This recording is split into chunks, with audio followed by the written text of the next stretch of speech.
लंबे वक्त से बीमार चल रहे अभिनेता अनुपम श्याम ने आखिरकार इस दुनिया को अलविदा कह दिया।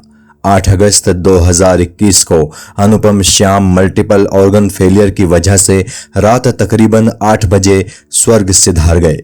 अनुपम की उम्र 63 साल थी। किस्सा टीवी जबरदस्त अभिनेता रहे अनुपम श्याम को नमन करते हुए उनकी जिंदगी की कहानी से अपने दर्शकों को रूबरू कराएगा। यूपी के रहने वाले अनुपम श्याम फिल्म नगरी मुंबई तक कैसे पहुंचे और कैसे उन्होंने बॉलीवुड में सफलता हासिल की, अनुपम श्याम के जीवन की सारी कहानी आज किस्सा टीवी कहना चाहता है। 20 सितंबर 1957 को उत्तर प्रदेश के प्रतापगढ़ के पास मौजूद एक गांव में अनुपम श्याम का जन्म हुआ था।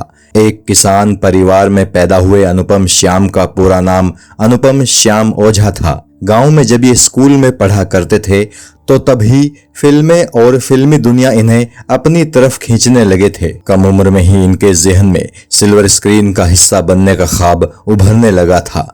प्रतापगढ़ से अपने कॉलेज की पढ़ाई पूरी करने के बाद एक्टिंग करने के अपने सपने को साकार करने के लिए अनुपम श्याम लखनऊ स्थित Bharatendu academy of dramatic arts पहुंच गए। यहां से अनुपम ने एक्टिंग की बारीकियां सीखी और यहीं से ही इन्होंने थिएटर में भी काम करना शुरू कर दिया।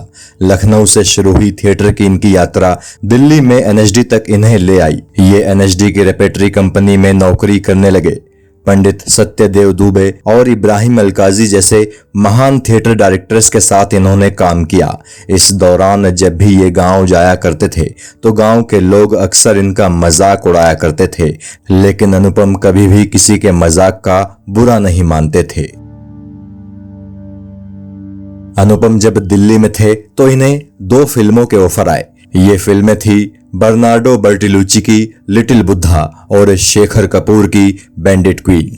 थिएटर में ही खुशी खुशी अपनी जिंदगी बिता रहे अनुपम को जब 2 बड़े और नामी डायरेक्टर्स ने अपने साथ काम करने का ऑफर दिया तो इन्हें लगा कि अब शायद इन्हें मुंबई जाना चाहिए और फिल्मों में अपना करियर बनाने की कोशिश करनी चाहिए। हालांकि कैमरे से अनुपम श्याम का सामना 80 के दशक के मध्य में ही हो गया था, जब दूरदर्शन पर आने वाले कुछ टीवी शोज में ये छोटे मोटे रोल निभाया करते थे। बैंडिट क्वीन और लिटिल बुद्धा में काम करने के चलते अनुपम मुंबई आ गए और मुंबई आने के बाद इन्हें फिल्मों में भी काम मिलने लगा। अनुपम कहते थे कि उनके फिल्मी करियर को एक मुकाम तक पहुंचाने में महेश भट्ट ने उनका काफी सपोर्ट किया है। अपने फिल्मी करियर में अनुपम ने कई ऐसी फिल्मों में काम किया है जिसमें उनके काम को दर्शकों ने बेहद पसंद किया। द वॉरियर, हजारों ख्वाहिशें ऐसी, लगान, लज्जा, बवंडर, कच्चे धागे, नायक, शक्ति द पावर, तक्षक,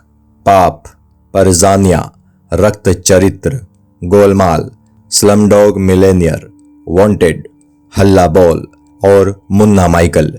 ये कुछ वो फिल्में हैं जिनमें अनुपम श्याम ने अपनी एक्टिंग स्किल्स से अपने किरदार को यादगार बना दिया।